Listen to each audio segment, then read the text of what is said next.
예, 시청자 여러분 안녕하십니까. 고영신 박사님의 고언직설 코너입니다.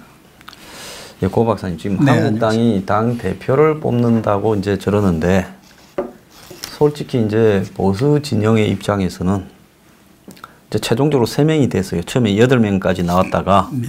이제 5명이 좀 연기를 해라. 이제 뭐 미북 회담도 있고 뭐 이러니까 하면서 사실 더 본질적인 이유는 토론을 안 하고 연설만 2번 시키고는 컷오프를 해서 뭐 4명으로 자르겠다고 하니까 그런 게 어디 있느냐. 토론을 좀 해야 될 것 아니냐 하는데 당의 선관위나 당의 지도부가 김병준 비대위 지도부가 그냥 밀어붙여 버렸어요. 그러니까 5명은 우리는 보이콧 한다면서 이제 접어버렸고 이제 3명만 저렇게 이제 뛰고 있습니다. 그런데 이제 뭐 그 과정에 좀 어수선해요. 당이 이제 이 전당대회를 하고 당대표를 뽑는 이 순회 유세를 하면 그 유세장이 축제 분위기가 되고 이래야 될 건데 이제 뭐 이 태극기 이렇게 장외 세력이 거의 이제 당 그 행사장에 진입을 해서 이제 공격을 하고 그러고는 이제 비대위원장이 자기 연설도 제대로 못한 채 이제 야유나 욕설을 듣고 이제 후보들끼리의 토론도 지금 뭐 한다고 하지만은 그런 게 원활하게 되지 못합니다. 근데 가만히 좀 생각을 해보면 지금까지 이제 한국의 보수의 진영에 대통령을 한 사람 이승만 박사는 이제 개국 공신이니까 왔다. 처음에 귀국해서 대통령을 맡았고 그 다음에는 이제 박정희 전 대통령이 이제 5.16을 해서 이제 정권을 잡았고 그 뒤에는 이제 박정희 후계자라고 할 전두환, 노태우 이제 군부 출신 2사람이 또 대통령을 했고 그 다음에 또 이 사람들과 또 힘을 합쳤던 노태우와 이제 합작을 했던 보수 정치인이라고 볼 김영삼이 이제 또 대통령을 했고 그 다음에는 이제 2번을 정권 창출이 안 돼서 이제 당시 이제 한 번도 집권하지 못하던 야권에 넣었다가 그 다음에 이제 이명박이라고 하는 이제 산업화 시대의 스토리를 가진 사람이 대통령을 했고 그 다음에 그 후임으로는 이제 박정희 전 대통령에 대한 향수 이런 부분 때문에 박정희 전 대통령의 딸 박근혜 이제 전 대통령이 나왔습니다. 그러면 지금 이제 저 3사람 뛰고 있는 3사람 황교안, 오세훈, 이제 김진태라는 사람들은 앞에서 대통령을 보수 진영 안에서 했던 사람들과는 좀 맥락이 좀 다르지 않습니까? 어떻게 보십니까? 보수의 다음에 대통령을 할 사람들의 이 요구되는 자질은 또 어떤 거라고 보십니까? 보수의 가장 큰 자질은 하나는 제일 우선적인 것은 법치주의. 예. 그 다음에 안보. 예. 민주적 기본 질서라든가 시장 경제 이것은 말할 것도 없고요. 그건 뭐 보수나 무슨 진보나 관계없이 당연히 민주 체제를 유지한다면은 당연히 지켜야 할 거고 어떤 안보라든가 법치주의 이런 부분이 이제 보수로서는 가장 지켜야 할 부분이고 또 하나는 책임감들이죠. 보수라는 것은 아무래도 나이가 드신 분이고 기득권 세력들 아닙니까? 그 체제를 유지해 갈 수 있는 어떤 책임감, 성실감, 성실함 또 거기에 따라서 좀 품격 이런 것들이 이제 보수를 우리가 생각할 때 늘 떠오르는 얘기들 아니겠습니까? 그런 측면에서 본다면은 지금 이승만, 박정희, 전두환, 노태우, YS 그다음에 MB, 박 이분들과 지금 새롭게 나오신 황교안, 오세훈, 김진태 이분들 3분 다 우연하게 다 법조인 출신들이네요. 그러네요. 그렇죠? 네. 다 검사 우리나라는 변호사 한 명 뭐 좀 다른 얘기입니다만은 법조인 정치하는 게 이게 제일 큰 문제라고 봅니다. 이 법조인들이 특히 정치에 많은 것은 그 사람들이 뭐 엘리트고 능력도 있는 것도 있지만 이분들은 되게 이제 변호사 같은 거 하다가 나오시는 분들이 많고 그러는데 변호사 하다가 출마해서 다시 변호사 하면 그만이에요. 그런데 일반 분야에 있는 분들 뭐 공직에 있다든가 언론에 있다든가 기업에 있다든가 이런 분들은 정치 얘기가 나오면 그 자리에 있을 수가 없어요. 그러니까 자기 인생의 모든 것을 올인하고 이 정치를 해야 하기 때문에 그렇죠. 리스크가 커서 이 정치 진입이 하기가 어려워요. 그렇죠. 그런 결심을 하기가 어려워요. 그러나 이분들은 예. 언제든지 사회에서 그냥 변호사만 해도 예. 지금 이제 워낙 변호사가 많아지니까 예. 그분들은 뭐 이제 수입은 좀 줄었지만 과거 같은 경우는 뭐 변호사만 해도 사회에서 최고의 엘리트고 최고지 어떤 주도 예. 세력으로 들어가 있는 거기 때문에 예. 그러겠다가 뭐 금상첨화로 국회의원 하면 좋고 떨어지면 다시 변호사. 그래서 우리나라에 지금 법조인 출신들이 너무 많아요. 변호사만 하다가 보니까 조금 일본 말로 오면은 이 힘이 좀 빠지니까 거기다 배지라도 하나 더 붙여야겠다. 그런 생각들을 많아가지고 제가 그 정치부를 11대부터 국회를 출입해서 하는데 그런데 이 법조인 출신들의 그 정치인들의 한계가 참 많습니다. 예, 어떤 게 한계입니까? 뭐 이런 포용력이라든가 이런 것들도 부족하고 자기들의 엘리트 의식이 너무 강해요. 예. 내가 고시, 사법고시 그 어려운 거 해갖고 했기 때문에 다른 사람을 발톱 밑에 때만큼도 잘 안 알아요. 검사라는 게 또 보면 이게 또 사법고시 하면 5급인데 보통 고시 붙으면 검사가 또 임명되면 상급으로 바로 적용받지 않습니까? 그러니까 그래서 그 사람들이 민의를 대변하고 국민의 공복이라는 인식 자체가 부족해요. 그냥 국회의원을 현직에 있을 때도 뭐 검사님, 영감님 해갖고 다 판사님에서 대우받던 사람들이고 예. 국회의원 되니까 더 대우를 받아요. 예. 그냥 뭐 다른 공무원들도 벌벌 벗겨요. 그러니까 현장을 잘 모르고 민의를 아주 우습게 알아요.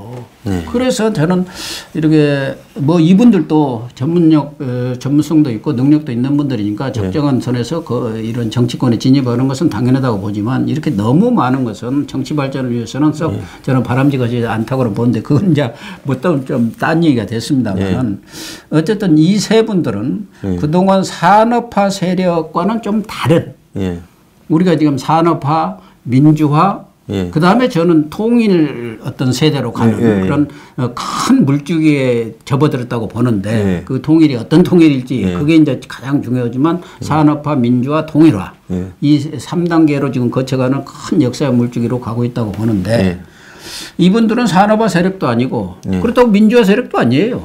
그냥 관에서 그렇죠. 검사, 판사 하면서 잘 크던 분들이고 그런 것들이 능력이 있다 보니까 그 닦여진 길에서는 아주 엘리트들이니까 우수한 능력으로 또 뭐 정부에서도 이러고 또 그런 우리나라 사람도 또 뭐 관 이것에 대한 또 뭐랄까 좀 존경심이랄까 뭐 경배심이 많아가지고 무슨 검사 판사 있다고 무조건 국회의원 나오면 다 또 찍어줘요. 뭐 그 사람의 그렇죠. 인성이라든가 뭐 이런 거 보지도 않고 어느 정도 인정을 그러고 나서도 그냥 후회하고 그래요.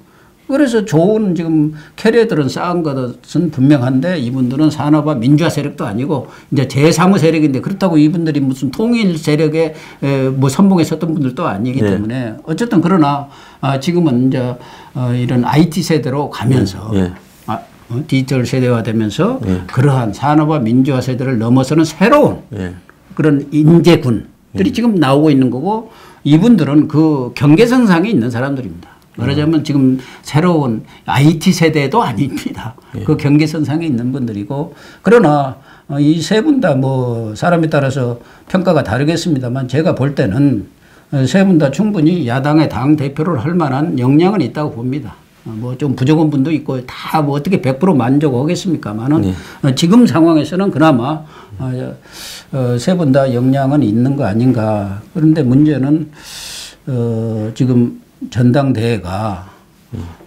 정말 어떻게 보면은 축제 화합의 장이었는데 막말과 폭언의 경연장이 돼버렸어요. 저도 오랫동안 여러 전당대회를 많이 봤지 않습니까? 그렇죠. 그러나 전당대회를 하다 보면은 아무래도 뭐 좀 그 치열하게 경쟁을 하기 때문에 좀 과격한 발언도 나올 수밖에 없는 것이고 경우에 따라서는 물리적 충돌도 있습니다. 그래서 과거에 강목대회도 있었고 또 용팔이도 있었던 거예요. 옛날에 뭐 시끌시끌했죠. 그러나 지금 이 한국당의 전당대회처럼 전당대회 자체가 특정 세력에 의해서 말하자면 장악이 돼가지고 전당대회 자체를 엉망으로 만들고 지도부, 선관위의 어떤 지도력일까? 리더십까지 전혀 먹히지 않는 이런 난장판 전당대회는 없었어요. 아무리 세력 간에 주도권을 잡기 위해서 힘도 뭐 물리적 충돌도 오고 했지만 그러나 전당대 자체가 난장판이 되고 개판이 되고 뭐 이런 상황까지는 가지는 않았거든요. 그래서 그런 점은 정말 우려되는 부분이고 그것이 과연 한국당한테 무슨 도움이 됩니까? 건전한 보수, 합리적인 보수 세력의 입장에서 본다면은 이건 말이 안 되는 지금 상황이 벌어지고 있어요. 한국당한테 도움 안 되고 오히려 한국당한테 마이너스죠. 또 본인들한테도 아무런 도움이 안 되는 일이 지금 벌어지고 있는데 그분들이라는 게 또 지금 소위 태극기 부대, 태극기 세력들 아닙니까? 특정 이제 뭐 박근혜 전 대통령이든 뭐 김진태를 지지하든 어쨌든 간에 그 세력이라는 것은 한 지금 전당대회와 있는 분들은 한 2,000명 전체 합쳐봤자 한 8,000명이라는 거 아니에요? 37만 뭐 얼마 되는 그런 책임당원에 비하면 2%밖에 안 되는 소수입니다. 그러나 침묵하는 다수보다는 목소리 크는 소수가 늘 시끄럽고 그 사람들이 또 여론을 좌우하는 경우가 너무 많아요. 그러나 제가 볼 때는 전당대회 자체 이런 과거 전당대회에서 볼 수 없는 매우 볼썽사나운 일들이 지금 벌어지고 있습니다만은 그래도 저는 이번 전당대회에서 합리적이고 또 온건한 보수랄까 또 보수 세력의 회생을 이렇게 생각하는 많은 그 책임당원들이랄까 이런 분들이 결과적으로는 합리적인 판단을 내려줄 것이다. 저는 그렇게 믿고 있습니다. 외관상 볼 때는 그 2,000명의 그런 그 극렬 우파랄까요? 강성 뭐 이런 세력들이 와가지고 전당대회 자체를 이렇게 난장판 비슷하게 만들어 가고 또 일부 그 최고위원 후보들의 그 말이라는 것은 누가 보더라도 상식과 합리선을 벗어난 좀 과격한 발언도 할 수 있고 과격한 공격도 할 수 있지만 그러한 공격과 그런 비판에도 금도라는 게 있는 건데 그 금도를 벗어난 이런 일부 이런 후보들의 발언도 있었습니다만은 저는 결과적으로는 대다수 지금 걱정을 하고 있는 한국당을 걱정하고 또 보수 세력의 회생을 바라는 책임 당원들의 합리적인 평가가 내려질 걸로 봅니다. 그래서 이게 지금 뭐하고 좀 비슷한가 하면 미국에서 2008년에 이제 오바마가 대통령 당선되고 난 뒤에 미국 공화당 내부에서 이제 오바마가 뭐 전 국민 의료 보험을 한다, 큰 정부를 한다, 이제 세금을 좀 늘린다 하니까 첫 번째는 뭐 오바마가 흑인이고 소수민족이 대통령이 되는 게 받아들여지기 그렇죠. 어려웠던 공화당 강경파, 좀 거구라고 부르는 진영에서 자생적으로 티파티 운동이라는 게 일어나가 뭐 그렇죠. 그 사람들이 나중에는 점점 조직화돼가 당내 당처럼 활동을 하면서 지역 경선에서는 이 티파티가 밀어주는 사람이 이 뭐 하원 상원에서 여러 번 대통령 당선이 되었던 사람들을 떨어뜨리고 이제 이 사람들이 이 경선에서 자신들이 미는 사람을 후보로 이렇게 만들지 않았습니까? 지금 미국의 국무부 장관하는 폼페이오도 하원에서 그래가 당선이 국회에 들어온 사람이거든요. 그러면서 이제 이게 이제 진전이 되다가 보니까 미국의 공화당이 당은 조금 껍데기만 남고 이제 트럼프 대에 와서는 완전히 굴러 들어온 사람이 당을 장악해버려가 공화당의 100수십 년 가치나 전통성이 사라져버리는 이런 일이 발생을 했거든요. 그 한국도 조금 다르기는 하지만은 한국당이 당원이 33만 명이라는데 최근에 한국당에서 벌어지는 모습을 보면 당원에 의해서 움직여지는 모습이 아니라 이제 목소리가 크거나 이런 쪽이 지금 한국당을 장악해가는. 근데 미국은 물론 이제 경제적인 문제나 인종 갈등의 문제가 극우라는 부분이 있는데 한국에는 그런 부분보다도 이제 박근혜 전 대통령에 대한 입장, 이제 이런 부분을 가지고 이 강경 성향을 가진 사람들이 결집을 해서 거기에서 이제 강경 우파적인 각종 이야기들을 하는 쪽으로 나타나고 있거든요.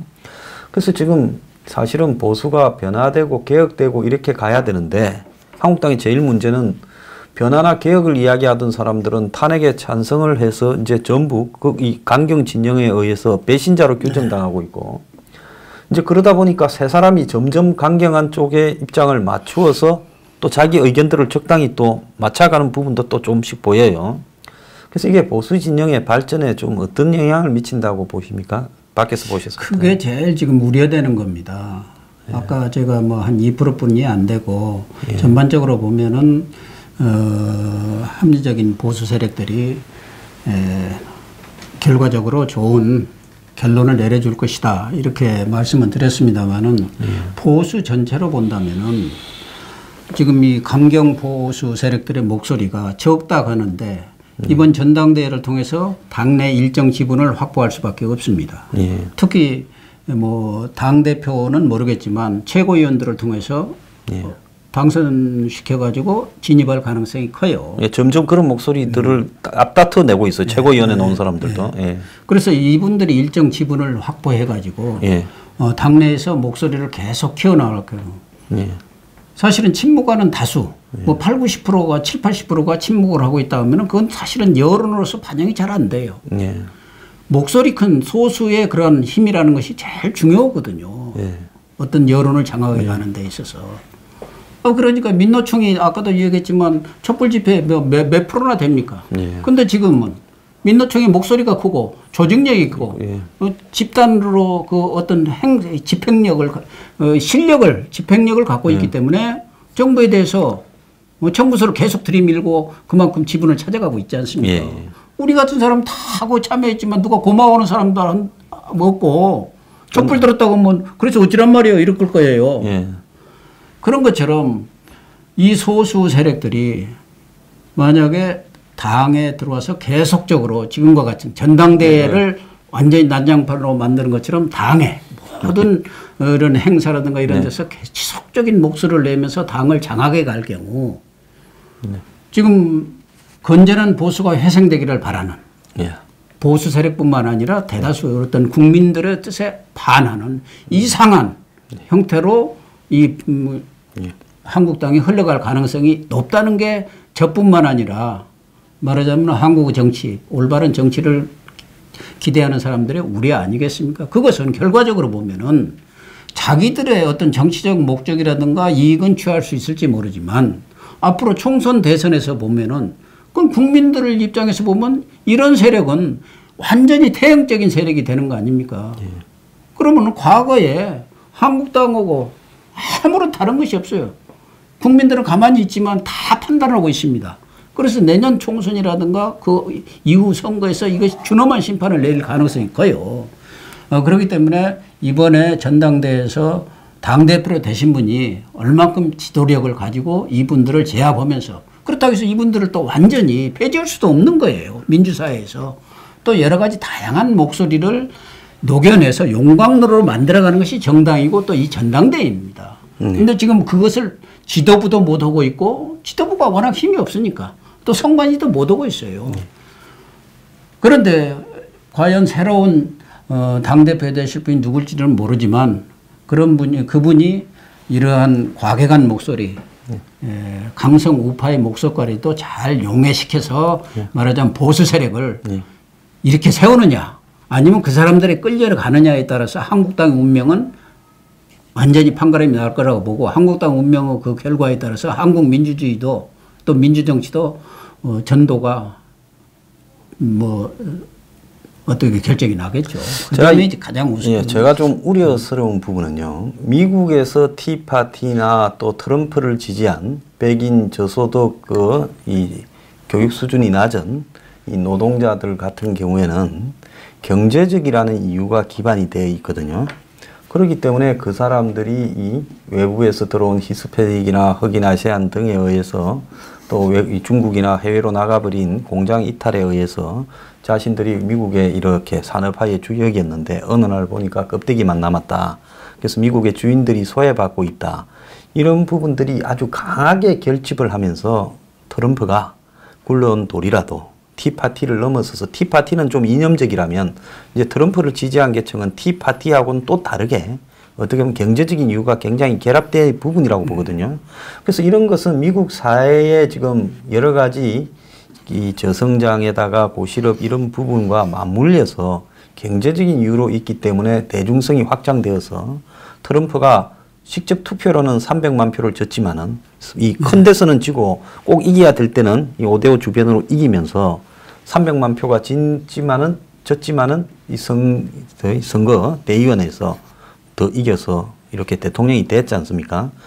근데 이제 문제는 한국에서의 지금 강경한 태극기 운동이나 이런 부분에서의 문제는 경제적인 이유나 이런 부분들이 등장하지 않고 정치적인 무슨 이 선명성, 과거의 어떤 박근혜 탄핵에 대한 선명성이 위주가 되고 있어요. 그래서 이제 저기가 어떤 색깔을 가지고 이념화되어서 그구나 강경이라면 그것이 이제 확장성이라도 있거나 이런데 그런 이념화하기 어려운 어떤 특정 인물을 앞에 놓고 강경 여부를 과거의 처신으로서 판단하는 부분이기 때문에 저게 이제 확장성이 없을 경우에 저 강경하면 강경할수록 한국당이 저기에서 벗어나지 못하고 이제 이 틀에 갇힐 수 있는 소지도 있단 말입니다. 이 부분이 앞으로 총선 대선을 앞두고 한국당에 좀 우려가 좀 되고 있어요. 우려가 되는 게 아니고 예. 한국당으로서는 4월이 걸린 거고 우리 민주정치에 4월이 걸린 거예요. 예.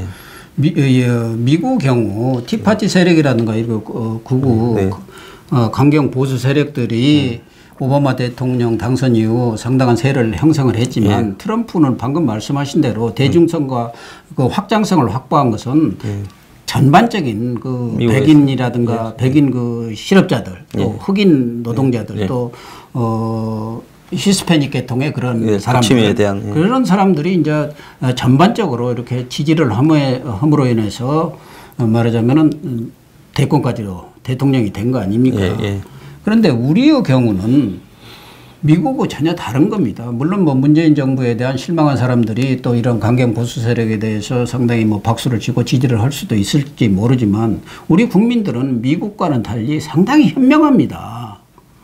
그렇기 때문에 이번에 그 전당대회에서 이런 강렬한 주장들을 펴고 이런 사람들에 대해서 우리 국민들이 그런 사람들이 한국당에서 목소리를 키워가고 한국당은 주류 세력이 된다. 이렇게 우리 국민의 선택이 어떻게 되겠습니까? 저는 지난 지방선거 이상의 준엄한 심판을 내리라고 봅니다. 그런 점이 가장 우려가 되는 거예요. 그것은 한국당의 뭐 참패를 떠나서 그렇게 되는 경우 말하자면 정권교체라든가 이런 거 순리적인 정권교체의 가능성까지를 자칫하면 차단할 수가 있는 것이고 이해찬 대표가 이야기하는 20년 집권, 50년 집권의 가능성도 열어놓을 수 있기 때문에 내가 우려를 하는 거예요. 그래서 이런 부분에 대해서 이번에 당대표로 되신 분이 철저하게 제재라기보다는 적정한 선에서 제압도 하고 그 세력들을 말하자면 제도권 내에 수용을 하면서 잘 끌어나가는 그 리더십을 발휘를 얼마나 하느냐가 매우 중요하다는 말씀 하나 드리고 또 하나는 지금 소위 태극기 세력, 태극기 부대라는 사람들이 어떤 정치적 이념이라든가 어떤 정책적 지향이라든가 비전을 가지고 얘기하는 거 아니지 않습니까? 박근혜 전 대통령의 탄핵에 대한 부당성, 그 분노, 울분 이런 것들이 그동안 표출할 때가 마땅치는 않았어요. 계속 서울역 집회다 어디 집회다 다니지만 자기들끼리 꽹과리치고 떠드는 정도였지 언론은 각광을 못 받았는데 이건 장을 벌려준 거 아닙니까? 전당대회라는 게. 그러니까 거기서 지금 목소리를 그냥 크게 내고 그것이 지금 언론으로부터 지금 비판도 받고 또 각광도 받고는 있지만 만약에 여권에서 지금 얘기 되는 대로 4, 5월에 박근혜 대통령이라든가 이런 분에 대한 뭐 병보석이든 형 집행유예든 정지든 이런 걸 해서 내보냈을 경우 이럴 경우는 이 야권의 뭐 분열이라는 것은 눈에 보도 뻔한 겁니다. 그렇게 될 경우는 그건 전략적으로 여권에서도 그 과거에도 여러 차례 그런 어떤 얘기들이 흘러나왔지 않습니까? 내년 총선이라든가 대선을 겨냥해서 말하자면 박근혜 대통령을 내보내서 TK 세력을 별도로 이렇게 분리하고 야권을 분할하는 그런 정책을 어떤 전략을 쓸 가능성이 크다. 이런 얘기들이 많이 나왔지만 경우에 따른 것이 현실화될 경우 이 태극기 세력을 중심으로 해서 박근혜 전 대통령이 집에 있던 병원에 있던 세력을 뭉쳐가지고 할 경우 이 한국당이 분당될 가능성도 그림자도 지금 어른거리는 거예요. 제가 볼 때는. 얼마든지 정치 전략으로 그런 그 술수를 쓸 가능성도 있고 이런 부분에 대해서 보수 세력들, 뭐 당에 있는 부분뿐만 아니라 보수 세력들이 각성을 해야 하고 이 부분에 대해서 그런 과격 세력에 대해서는 적정한 선에서 좀 제재도 가하고 압력도 가해서 선을 넘지 않도록 금도를 넘지 않는 그런 의사 표현이 하도록 이렇게 해주고 그것을 당내에서 적정한 선에서 소화하고 이것을 끌어나가는 그런 리더십을 발휘를 해야 하는데 지금 뭐 김병준 비대위원장 체제야 뭐 얼마 안 남았고 또 선관위 뭐 또 당 선관위도 그렇습니다만은 이분들이 뭐 그 후보들한테 경고를 했던데 경고는 제가 볼 때는 그 사람들이 경고받을 게 아니라 당 지도부하고 선관위가 받아야 해요. 박관용 씨가 선관위원장. 이 사람들은 전혀 리더십을 발휘를 못하고 있지 않습니까? 예. 방기하고 있어요. 예, 던져 넣어버리고 있죠. 예. 그런 상황에서 이런 그 감경 분위기가 앞으로 전대 이후까지도 이어진다고 한다면은 한국당의 필패는 그건 명확하는 거예요. 어느 국민이 그런 한국당을 지지를 하겠습니까? 총선은 이제 본격적으로 전대가 끝나면 사실상 총선 체제에 들어가는 거예요. 그래서 아까도 얘기했잖아요. 김경수 이 부분에 대해서 왜 저렇게 김경수 부엌에 사활을 거느냐. 내년 총선 대선이 있는데 김경수가 계속 저렇게 받을 경우 고부배수까지도 유죄 판결을 받으면은 몸통 나와라. 몸통 책임져라고 그것이 하나의 큰 정치적 이슈가 되기 때문에 그 화끈을 없애기 위해서 지금 김경수 구하기 나선 거고 그것은 결국은 문재인 구하기라고 내가 얘기를 했지 않습니까? 예, 그랬었죠. 그래서 이 부분에 대해서는 티파티 세력과는 전혀 다르게 한국 사회에서는 우리 국민들이 이런 정도의 그런 그 퇴행적인 행태에 대해서 지지를 보낼 리도 없고 또 내년 총선에서까지도 이런 분들이 목소리를 높여간다고 한다면 한국당의 미래는 보나마납니다.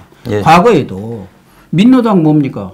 민노당 세력에 그 통진당 세력 일부가 들어와가지고 그 사람들이 처음에 조금 들어왔었죠. 네, 처음에 작았죠. 그럼 다 먹어버린 거예요. 다 먹어버렸죠. 그래서 이 사람들이 도저히 이거 안 되겠다 해갖고 나온 게 정의당 아닙니까? 예. 그게 똑같은 거예요. 그래서 경우에 따라서는 한국당이 이 태극기 부대에 대한 적절한 통제를 못하면은 한국당 분할할 가능성도 많고 분열될 가능성도 많고 네. 또 거기다가 박근혜 전 대통령을 보석이라든가 보석은 사면은 안 되지만 병보석이라든가 네. 뭐 이렇게 내보낼 경우 이건 뭐 불을 보듯 뻔한 겁니다.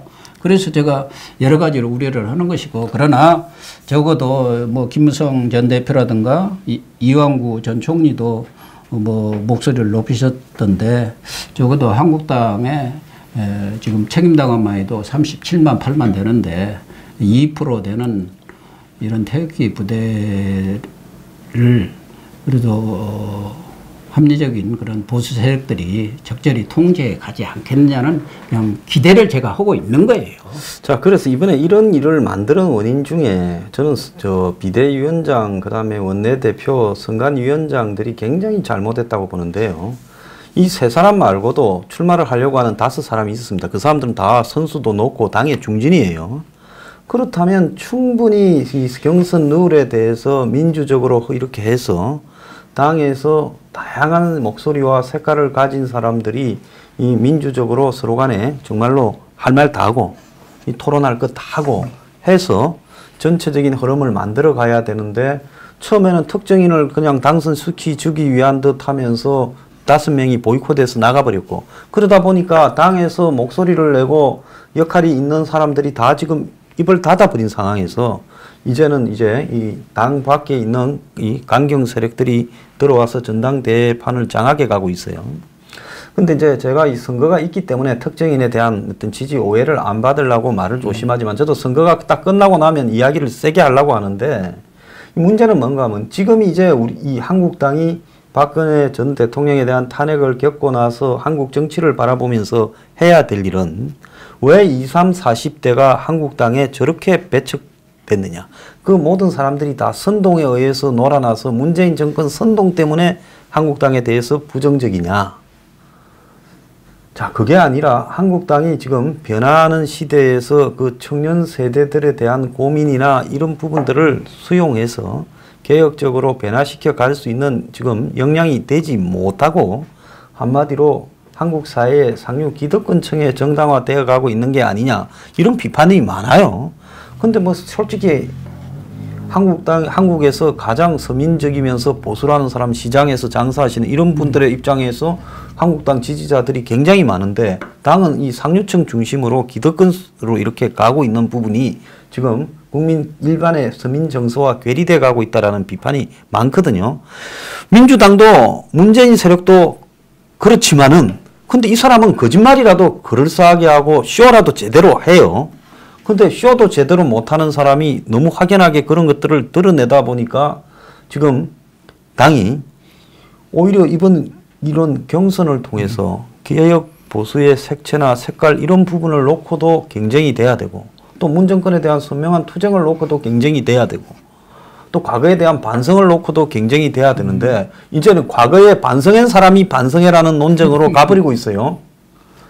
그래서 이게 정말로 제가 이런 식으로 강경 세력이 득세한다고 꼭 시류하고 어긋난 건 아니지만은 기본적으로 이 강경 세력이 그야말로 국민 일반의 정서를 통해서 집권할 수 있는 세력으로 가는 것과는 너무나 큰 괴리가 있다라는 겁니다. 그러니까 지금 전당대회를 보면은 뭐 확장성이랄까 대중성을 확보하기는 앞으로도 지금 현 지도체제라든가 지금 나오신 분들을 보기는 어렵지 않습니까? 또 그 웰빙 체질에서 지금 한국당이 전혀 벗어나지를 못하고 있거든요. 사실은 그렇기 때문에 이런 전당대회를 통해서 새로운 세력을 영입하는 거, 새로운 물줄기를 들여오는 거 이런 것이 이제 전당대회에서 가장 큰 역할이에요. 지도체제, 뭐 당 대표를 뽑는 것도 중요하지만 이제 좋은 분을 뽑아서 새로운 리더십을 세우는 것도 좋지만 과거 뭐 김대중 대통령이나 이런 분이 했던 것처럼 YS라 세피 수혈하는 거. 지금 전국을 리드하고 있는 대부분의 사람들이 김대중, 김영삼 시대에 세피 수혈로 들어온 사람들이에요. 젊은 그 세피들로 들어와가지고 지금은 다 거목들이 됐지 않습니까? 그러면 이번 전당대회를 통해서도 그러한 세피들이 들어와서 한국당이 그동안의 기득권 세력, 웰빙 정당, 노세 정당 이런 것들을 벗어나서 뭔가 역동적인 새로운 활력을 불어넣는 그런 전당대회가 돼야 하는데 지금 뭐 꼰대들의 잔치가 지금 되고 있지 않습니까? 거기다가 태극기 부대까지 나서가지고 저 난리 법석을 치니까 국민들 입장에서 보면은 그동안 한국당에 대해서 문재인 대통령 체제 또 그 실정에 상당히 비판적인 사람들이 한국당으로 좀 돌아서기도 하고 중립으로 이렇게 왔던 사람들까지도 아이고 한국당은 안 되겠네. 뭐 이런 세력으로 또 돌아서니까 지지율이 확 또 떨어지고 있지 않습니까? 그게 이제 제일 문제고 뭐 말씀하신 대로 이번 전대회를 통해서 그러한 한국당의 체질들을 개선하고 정말 쇄신하는 그러한 전대가 돼야 하는데 그것이 지금 현재로서는 난망이죠. 비대위도 마찬가지고 선관위도 마찬가지고 뭐 비대위는 그렇지 않은 것 같은데 선관위 같은 경우 보면 초반에 보면 좀 노골적으로 특정 후보를 편드는 듯한 모습을 보였지 않습니까? 거기다 또 하나는 지금 지도체제도 그래요. 지도체제도 지금 당대표와 최고위원을 분리를 하지 않습니까? 그러다 보니까 말하자면 그렇게 분리를 하는 것은 당대표는 당대표 될 만한 사람이 오고 최고위원은 새로운 신진 인사들을 좀 영입하자. 그런 뜻도 있을 거예요. 분리해서. 그렇지 않으면은 순서대로 보면은 당의 중진이라든가 또 좀 선수 많은 사람들, 경륜이 많은 사람들 다 차지해버릴 수도 있는데 그래서 좀 분리를 했으면은 그런 상승 효과가 나타나는데 저는 역효과가 나타나는 것 같아요. 당 대표에 나오신 분들은 그렇다고 하는데 초재선들이 이제 되게 최고위원에 나오고 원외에 있는 사람들 이런 사람들이 나와서 최고위원으로 지금 나와 있는데 그분들을 볼 때 과연 저분들이 최고위원 감인가? 레벨들이 확 떨어져 버린 레벨 정도가 아니라 그냥 보통의 사람들 수준보다도 낮아요. 제가 볼 때는. 더군다나 무슨 청년 대표라고 이런 사람들 이렇게 나와 있던데 도대체 그 말하는 수준이라든가 모든 거에 합리적이고 상식적인 수준에서 벗어나 있는 사람들이라니까요. 우리로 보면 우리 속된 말로 이게 또라이 경연장이냐 뭐냐 이런 얘기까지 나올 정도란 말이에요. 그러니까 여기서 세피 수혈도 안 되고 그냥 이게 난장판 전당대회가 되고 있고 국민들로서는 실망만 주는 전당대회가 되고 있는 거 이런 점에 대해서는 매우 안타깝게 생각이 되고요. 그래서 정말 뭐 여러분들이 걱정들을 또 많이 하고 있는데 뭐 저는 또 하나 걱정은 전당대회라는 것은 과거에 강목대회도 있었고 뭐 여러 가지들도 있었습니다만은 결과에 승복하는 거 이게 가장 중요하거든요. 예. 그래서 모든 사람이 하나로 다시 합치는 거. 2007년도에도 이명박 박근혜 얼마나 세게 싸웠습니까? 뭐 모든 개인사까지 다 까발려갖고 싸웠지만 결과적으로는 그 당시 박근혜 후보가 승복을 함으로 인해서 전체가 뭉치는 그런 보수 세력이 뭉치고 결과적으로 뭐 대선까지도 승리하는 결과를 빚었는데 이번에 태극기 부대라든가 극렬 강경 무파 세력들이 김진태가 안 되면은 김진태 후보가 안 되면은 승복하겠습니까? 어렵겠죠. 예. 그렇게 되면 이건 또 참 전대 이후에도 한국당이 제대로 수습해 나가겠느냐. 거기에 이제 황교안, 오세훈 후보 다 뭐 좋은 경력을 갖고 있습니다만은 제가 볼 때는 황교안 후보는 이제 정치 초년생이에요. 처음 했죠. 오세훈 후보도 초선인가 하고 시장 2번 한 것뿐이 없어요. 예, 그렇게 경험과 경륜이 많지가 않아요. 예. 말하자면 이렇게 복잡하게 엉클어지고 앞으로 총선이라든가 대선 국면까지를 바라보면서 당을 끌어갈 수 있는 역량들이 있느냐. 예. 과거 DJ YS 같은 노련한 분들도 대여 투쟁을 하는 과정에서 많은 어려움들을 겪었는데 이분들이야말로 제가 볼 때는 초짜들이에요. 예. 그런데 저런 과격한 강경 우파 세력들을 견제도 하고 적절하니 끌어안으면서 또 문재인 정권과 강력하게 대여 투쟁을 할 수 있는 역량들이 있느냐 이 부분이 저는 상당히 걱정이 돼서 뭐 제가 무슨 뭐 한국당 편도 아니고 저는 아무 관계도 없지만 뭐 황수정이나 저나 한국 정치의 발전을 바라는 입장에 있고 또 우리 정치가 제 궤도를 보수가 진보가 양날개로 제대로 이렇게 견제와 균형을 이루면서 나아가려는 그게 바람직하다는 입장에서 볼 때는 참 우려되는 것이 너무 많습니다. 예, 잘 알겠습니다. 자, 오늘 말씀이 좀 불편한 사람들도 계실 건데요. 지금 종편이든 공중파든 어디에 유튜브 토론에도 이런 이야기를 하는 사람은 없을 겁니다. 그런데 불편한 이야기가 굉장히 진실일 수 있으니까요. 지금 이대로 가서 과연 희망이 있겠는가? 좀 매우 암울한 쪽으로 가서는 안 된다라는 쪽으로 지금 방향이 가고 있는 것처럼 걱정하는 사람도 많다. 잘 좀 생각해 보기를 바랍니다. 자, 오늘 토론 참가해 주셔서 감사합니다.